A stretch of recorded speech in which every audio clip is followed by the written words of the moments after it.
నాన్నారు నాదొక క్వశ్చన్ అడుగు నాన్న. నా లైఫ్ లో నేను ఎప్పటికైనా సీఎం అవుతానా నాన్న? బాబు, నువ్వు కొంచెం తినడం తగ్గించు.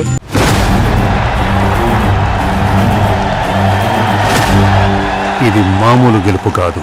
ఇంకో 10 ఏళ్ళు మనం అతని నీడను కూడా టచ్ చేయలేం. లోకేషే ఈ పార్టీని నడపాలన్న పట్టుదలతో మీరు ఈ పార్టీని నాశనం చేస్తున్నారు.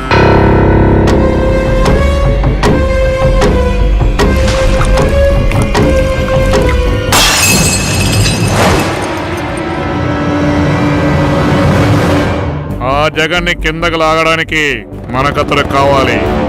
ఆ పవన్ నన్ను ఎన్ని మాటలను నాకు ఇంకా గుర్తుంది. వార్నింగ్స్ కూడా ఇచ్చాడు. మానకన్న కొడుకును అలా తిట్టిన అతనితో నేరు చేతులు కలుపుతారా? ఎంతో బలమైన పులి సింహం కంటే మనకి పాము ముసలంటే ఎక్కువ భయం ఎందుకేస్తుంది? వాటి కళ్ళల్లో ఎమోషన్స్ ఉండవు. ఎమోషన్స్ లేని పాము ముసలే కాకుండా నాకు తెలిసిన మూడో జీవి చంద్రబాబు నాయుడు. తొక్కిసలాటలో చాలా మంది చచ్చిపోవటానికి అవకాశం ఉంది బాబు గారు.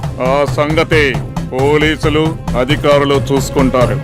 మన బ్రాండింగ్ మనం చూసుకుందాం.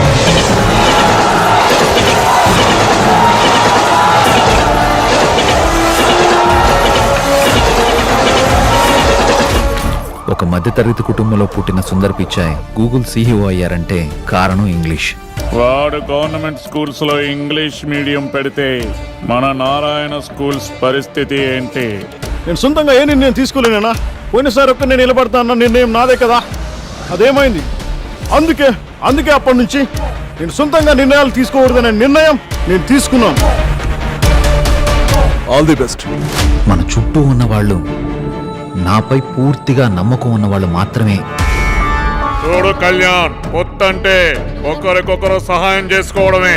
నా కోసం వచ్చే జనాన్ని లోకేష్ కి చేయకొట్టమనడం నేను మీకు చేసే సహాయం అయితే, మరి మీరు నాకు చేయబోయే సహాయం ఏంటో? ఏ సహాయానికి ఏం కావాలి? సీఎం.